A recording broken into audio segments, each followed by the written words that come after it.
విడుదలొందేదమిప్పుడే జీవిత మోసముల నుండి, మరుగైన పాపములన్నిటిన్ హృదయము నుండి తొలగించేదం.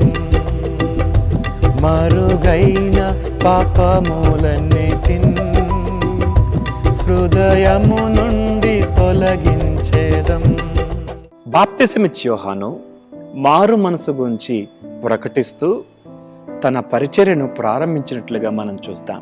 యేసు ప్రభు కూడా మారు మనసు గురించి ప్రకటించినట్లుగా మనం చూస్తాం. యేసు ప్రభు శిష్యులు కూడా మారు మనసు గురించే ప్రకటించారు. అపోస్తలుడైన పౌలు కూడా మారు మనసు గురించి బోధించాడు. మారు మనసు పొందితేనే దేవుని రాజ్యంలో మనం ప్రవేశించగలం. ఎందుకు మార్పు చెందాలి అంటే, మానవుని హృదయం పాపపు నిలయంగా ఉంది. మానవుని తలంపులు పాడైపోయినాయి, మానవ ఊహలు పాడైపోయినాయి.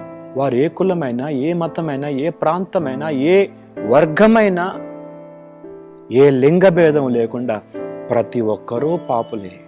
బైబిల్ గ్రంథం చెప్తుంది, పాపం వలన వచ్చు జీవితము మరణం.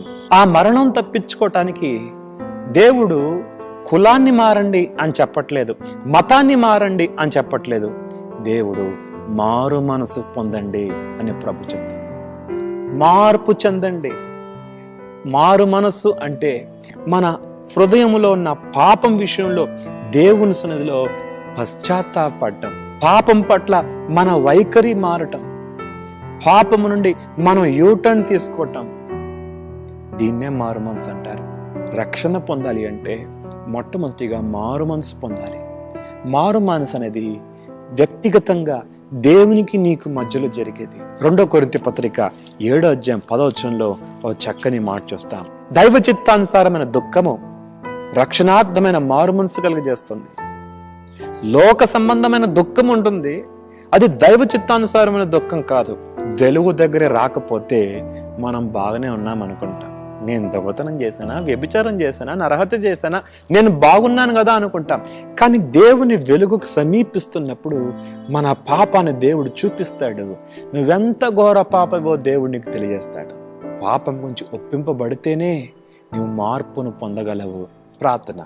మహోన్నతుడగు దేవా, జితబడిన మాటలు మా హృదయాలు నీరుకట్టి ఫలింపు చేయండి. మార్పు చెందిన హృదయాలు కలిగి ఉండాలని నీవు కోరుతున్నావు. మారు మనసుకు తగిన ఫలము ఫలించాలని కోరుతున్నావు. యేసు నామములో అడుగుతున్నాం తండ్రి.